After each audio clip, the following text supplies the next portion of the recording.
Welcome to கைமணம் கைவண்ணம். இன்றைக்கி நம்மளோட சேனலில் நம்ம பார்க்க போகிற ரெசிபி பானிபூரி. பானிபூரி பொறுத்த வரைக்கும் நமக்கு சேலஞ்சிங்கான ரெண்டே விஷயம். ஒன்று, இது ரொம்ப கிறிஸ்பியாக நல்லா வரணும். இன்னொன்று, பூரி மாதிரி நல்லா உப்பி வரணும். இது ரெண்டும் தான். நல்லா பூரி மாதிரி உப்பி வர்ற கிறிஸ்பியாக இருக்க யம்மியாக இருக்க பானிபூரி எப்படி செய்ய போகிறோம் அப்படின்றது தான் இன்றைக்கி இந்த வீடியோவில் பார்க்க போகிறோம். இப்போ இந்த வீடியோக்குள்ளே போகிறதுக்கு முன்னால் இது வரைக்கும் நம்ம சேனலை சப்ஸ்கிரைப் பண்ணாதவங்க உடனே சப்ஸ்கிரைப் பண்ணிக்கோங்க. கூடவே பக்கத்தில் இருக்க பெல் ஐக்கானை கிளிக் பண்ணிக்கோங்க. அப்போ தான் நாங்கள் போடுற ரெசிபீஸ்லாம் உங்களுக்கு உடனே உங்களுக்கு நோட்டிஃபிகேஷன் வரும். நீங்கள் உடனே அதை பார்க்க முடியும். இப்போ வாங்க வீடியோக்குள்ளே போயிடலாம். பானிபூரி செய்கிறதுக்காக நான் இன்னைக்கு 1/2 கப் ரவை எடுத்திருக்கேன். பானிபூரி நல்லா உப்பி வர்றதுக்கு நம்ம ரொம்ப கவனமாக பார்க்க வேண்டிய விஷயம் ரவையும் நாம் எடுத்துக்கிற மைதாவோட ரேஷியோவும் தான். ரவை நீங்கள் 1 கப் எடுத்தீங்கன்னா அதில் 3/4 கப் அளவுக்கு மைதா எடுத்துக்கணும். எப்போவுமே இந்த ரவையும் மைதாவும் இருக்க வேண்டிய ரேஷியோ 70-30 இந்த ரேஷியோவில் தான் இருக்கணும். அப்போ தான் உங்களுக்கு பானிபூரி நல்லா உப்பி வர்ற மாதிரி நல்லா கிடைக்கும். இன்றைக்கி நானும் அதே மாதிரி நான் எடுத்திருக்க ரவையில் 3/4 பாகம் அளவுக்கு மைதா எடுத்திருக்கேன்.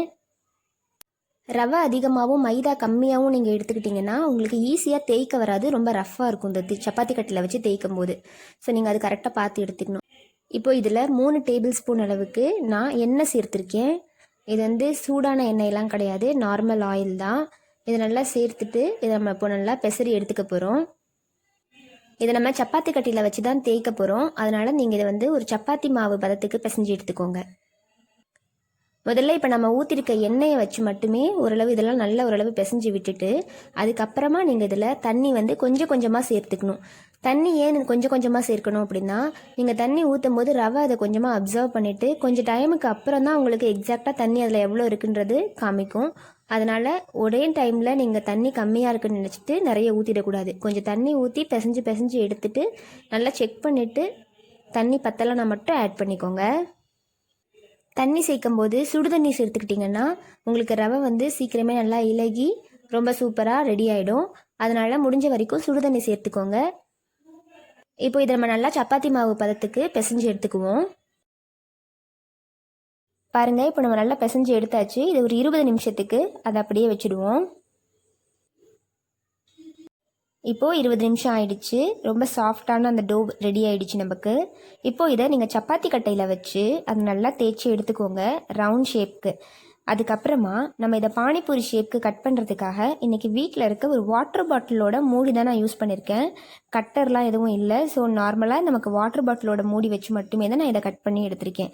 நீங்கள் உங்கள் வீட்டில் எதாவது சிம்பிளாக இந்த மாதிரி கட் பண்ணுறதுக்கு ரவுண்ட் ஷேப்பில் இருந்துச்சுன்னா அதை வச்சே கட் பண்ணி எடுத்துக்கலாம். ரொம்ப சிம்பிள் தான். இந்த மாதிரி அதை வச்சு நீங்கள் கட் பண்ணிவிட்டு மறுபடியும் அது மேலே வச்சு கொஞ்சம் கொஞ்சமாக இப்படி ப்ரெஸ் பண்ணி எடுத்திங்கன்னா அது ஈஸியாகவே உங்களுக்கு எடுக்கிறதுக்கு வந்துடும். இப்போது நாம் கரெக்டாக அந்த ரவுண்ட் ஷேப் மட்டும் தனியாக எடுத்துக்கிட்டு மற்ற மாவெல்லாம் அதிலேருந்து ரிமூவ் பண்ணிவிட்டு அதை மறுபடியும் நம்ம சப்பாத்தி மாதிரி தேய்ச்சி எடுத்துகிட்டு வரணும். உங்களால் இந்த மாதிரி ரவுண்டாக சின்ன சின்ன பீஸாகவே எடுத்து கட் பண்ண முடியும், தேய்க்க முடியும்னா நீங்கள் அந்த மாதிரியே பண்ணிக்கலாம். பட் இந்த மாதிரி பண்ணுறதே கொஞ்சம் ஈஸியாக இருக்கும். இப்போ பாருங்கள், நம்ம எல்லாமே ரெடி பண்ணி எடுத்தாச்சு. இப்போது இந்த மாதிரி எக்ஸஸான மாவு இருக்குல்லையே அதை மறுபடியும் போய் தேய்ச்சி எடுத்துகிட்டு வந்துடுவோம். இன்றைக்கி நம்ம எடுத்துருக்க ரவையவும் மைதாவையும் யூஸ் பண்ணி எல்லா பானிபூரி செய்கிறதுக்கான அந்த ரவுண்டு ரெடி பண்ணியாச்சு. இப்போ இதை நம்ம ஆயிலில் போட்டு எடுத்துக்கணும். எண்ணெயை நல்லா சூடு பண்ணிவிட்டு லோ ஃப்ளேமில் வச்சு நீங்கள் பானிபூரி செய்கிறதுக்கு எல்லாத்தையும் உள்ளே போடணும். பாருங்கள், எண்ணெயில் போட்டு 30 செகண்ட்ஸ்லேயே எல்லா பூரியும் நல்லா உப்பி வந்திருக்கு. இதை நம்ம 2 பக்கமும் நல்லா ப்ராப்பராக வேக விட்டு நம்ம எடுத்துக்கணும். பாருங்கள், நம்மளோட பூரி இப்போ சூப்பராக தயாராகிடுச்சு. இது சாப்பிட்றதுக்காக நம்ம உள்ளே வைக்கிற ஸ்டஃப்பும் பானியும் ரெடி பண்ணிட்டு வந்துடலாம். பூரிக்குள்ளே வைக்கிற ஸ்டஃப் ரெடி பண்ணுறதுக்காக நான் இன்றைக்கி 2 சின்ன உருளைக்கிழங்கு வேக வச்சு எடுத்திருக்கேன். அதை நல்லா மசிச்சு எடுத்திருக்கேன். அதை முதல்ல எடுத்துட்டு கூடவே நம்ம இப்போ பட்டாணி சேர்த்துக்க போகிறோம். பச்சை பட்டாணி, அதையும் ஏற்கனவே ஊற வச்சு நல்லா வேக வச்சு எடுத்திருக்கேன். இப்போ இது கூட சேர்த்துக்குவோம்.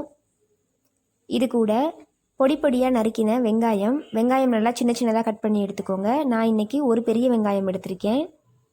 இந்த ஸ்டஃப்பில் வெங்காயம் அதிகமாக வச்சா டேஸ்ட் ரொம்ப சூப்பராக இருக்கும். இப்போது இது கூட சின்ன சின்னதாக கட் பண்ண கொத்தமல்லி தலைகள் எடுத்திருக்கேன். இப்போது இது கூட 1/4 டீஸ்பூன் மஞ்சள் தூள், உப்பு 1/2 டீஸ்பூன் சேர்த்துருக்கேன். உப்பு நீங்கள் உங்களோட தேவைக்கு ஏற்ற மாதிரி சேர்த்துக்கோங்க.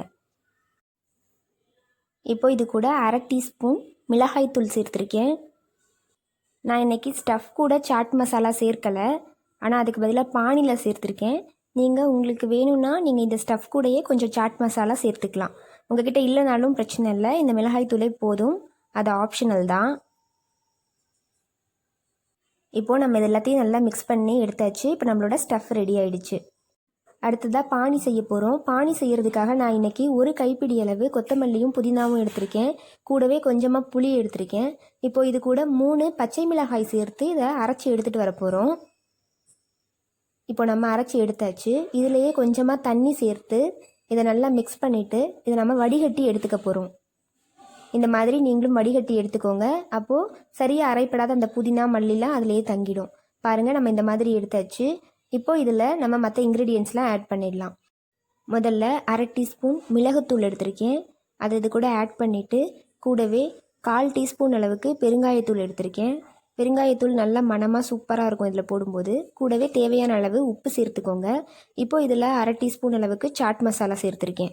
சாட் மசாலா உங்ககிட்ட இல்லைன்னா அது சேர்க்க தேவையில்லை, அது ஆப்ஷனல் தான். இப்போ நம்ம இதை நல்லா மிக்ஸ் பண்ணி எடுத்துக்குவோம். இந்த ஸ்டேஜில் நீங்கள் இதில் புளிப்பும் உப்பும் கரெக்டாக இருக்கான்னு செக் பண்ணிக்கோங்க. கூடவே காரமும் கரெக்டாக இருக்கான்னு செக் பண்ணிக்கோங்க. இப்போது நம்ம பானிபூரி சாப்பிட்றதுக்கு எல்லாமே ரெடி பண்ணியாச்சு. நம்ம இப்போ இதை டேஸ்ட் பண்ணி பார்த்துடலாம். பாருங்கள், நம்மளோட பூரி ரொம்பவே சூப்பராக கிறிஸ்பியாக வந்திருக்கு, நல்லா உப்பியும் வந்திருக்கு. என்னதான் மாடர்னாக புதுசாக நிறைய ரெசிபீஸ் வந்தாலும் ஒரு சில ரெசிபீஸ்க்கு என்றைக்குமே அதோட மவுசு குறையாது. அந்த வகையில் பானிபூரி எல்லாருக்கும் ரொம்ப ஃபேவரட்டான, ரொம்ப பிடிச்சமான ஒரு ரெசிபி. நம்ம அதுவும் ரோட்டு கடையில் பானிபூரி வாங்கி சாப்பிடும்போது அதோட டேஸ்ட் ரொம்பவே சூப்பராக இருக்கும். நம்மளும் இன்றைக்கி அந்த ஸ்டைலில் தான் இந்த பானிபூரி செஞ்சுருக்கோம். அதுக்கும் இதுக்கும் ரொம்ப பெரிய வித்தியாசம் எதுவுமே இருக்காது. ரொம்பவே சூப்பராக டேஸ்ட்டாக இருக்கும்.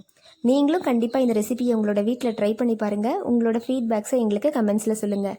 எங்கள் சேனலில் நாங்கள் போடுற ரெசிபீஸ்லாம் உங்களுக்கு பிடிச்சிருந்தா எங்கள் சேனலை லைக் பண்ணுங்கள், ஷேர் பண்ணுங்கள், மறக்காமல் சப்ஸ்கிரைப் பண்ணுங்கள். தேங்க்யூ ஃபார் வாட்சிங்.